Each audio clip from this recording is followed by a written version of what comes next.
Hi everybody, my name is Sherry D. I am a 6-year valley fever survivor, and today I would like to share with you my thoughts and experience and what I've learned throughout my journey answering the question, I have valley fever, now what kind of doctor do I need? So it can be very simple or it can be very complicated depending upon each different person. The easy answer is, what kind of doctor do I need? All you need is a general doctor who knows enough about valley fever to treat you. I have friends that have been treated only by their general doctor. I have friends that get treated by their pulmonary doctor, which is a lung specialist who specializes in asthma and pneumonia within the lungs. I have friends that are treated by their neurologist because possibly they have had or have fungal meningitis, which is the fungal infection has spread to your brain. My eye doctor has treated me. He's been able to prescribe my medication because he is a retina specialist, and he's the one who diagnosed me with my valley fever in my eye.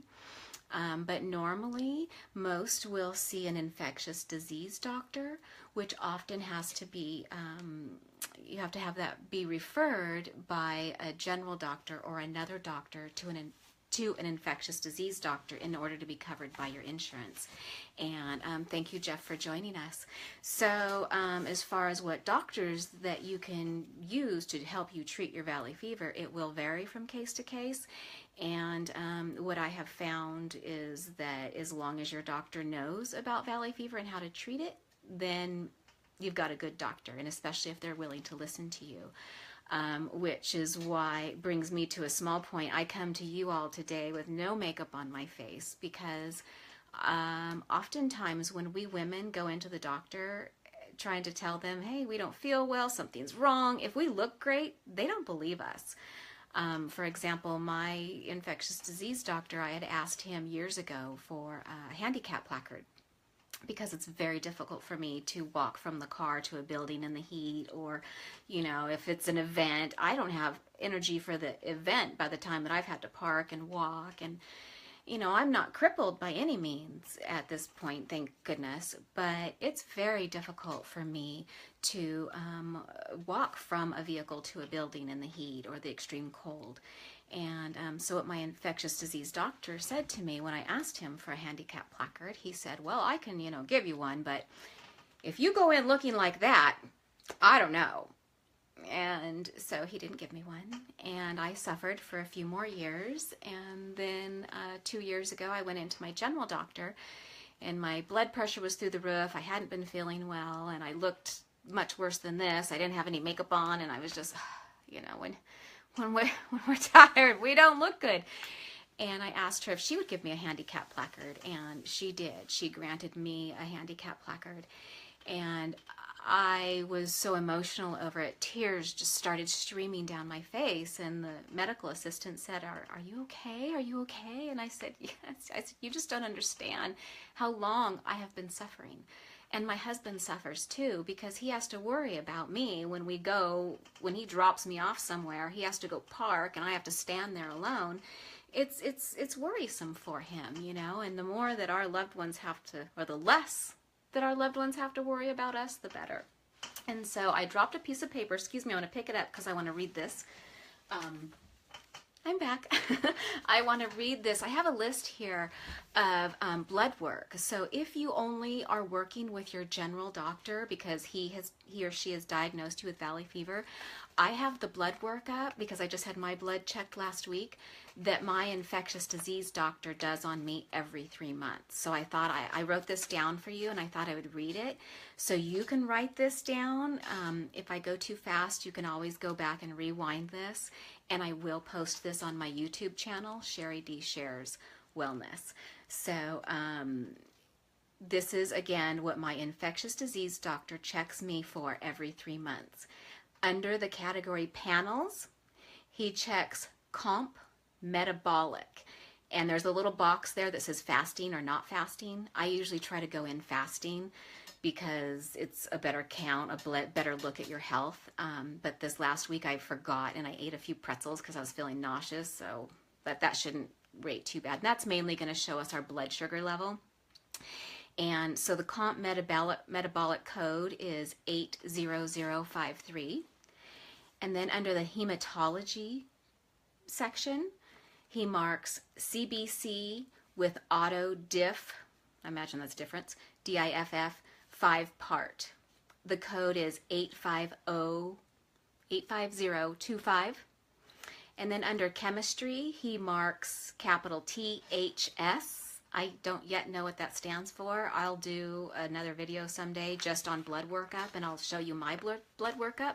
So I'll research that and let you know what TSH means. And if you know, you're welcome to put it in the comments below afterwards, okay? And the code on that is 84443.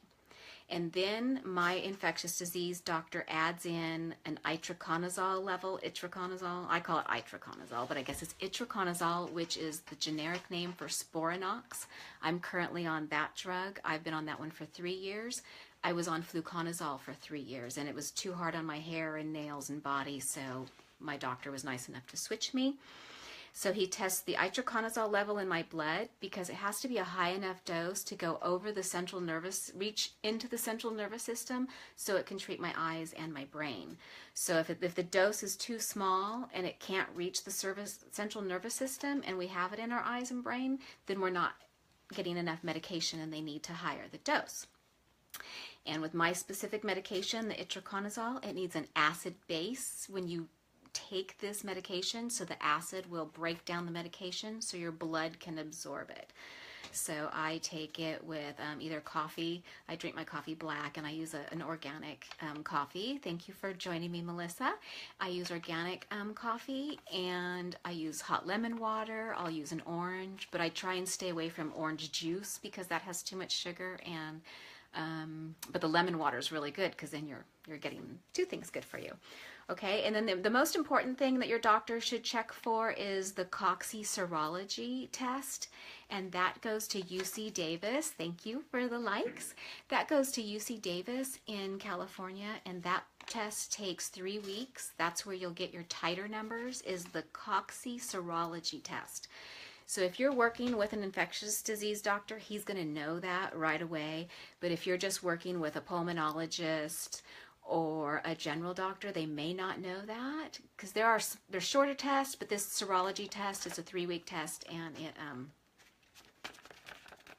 it shows you the degree of disease in your body.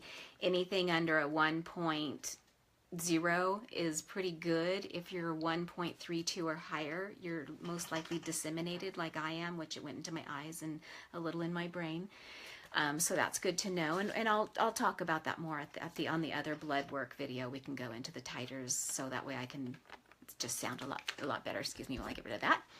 So again, just the last tip before I close up here, you women, when you go in to see your doctor, if they're not listening to you, it's a funny tip, but go in without your makeup. I know some other valley fever women who have said literally their doctor did not take them seriously until they went in without makeup.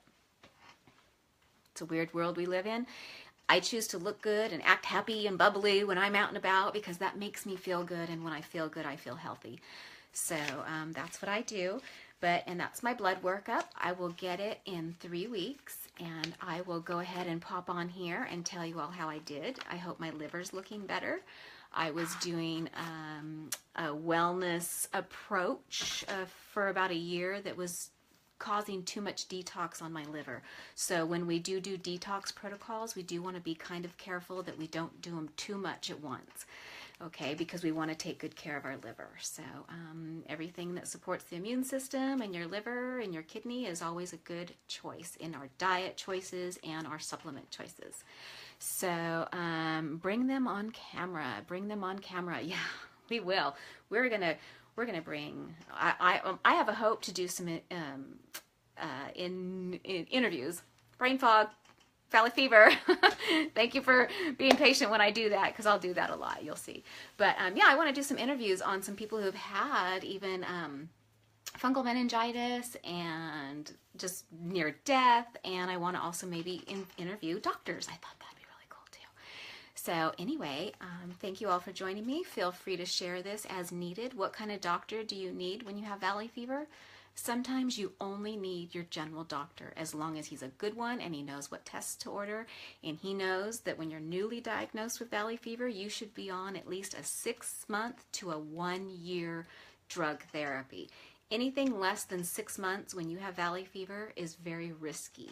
So you should really consider 6 months to a year of drug therapy, because if you stop too soon, your body, here you've gone here, and if you go back and your body has to work to go forward, it's going to be even harder. And sometimes people have had to be on life drug therapy now because they stopped their drug therapy too soon.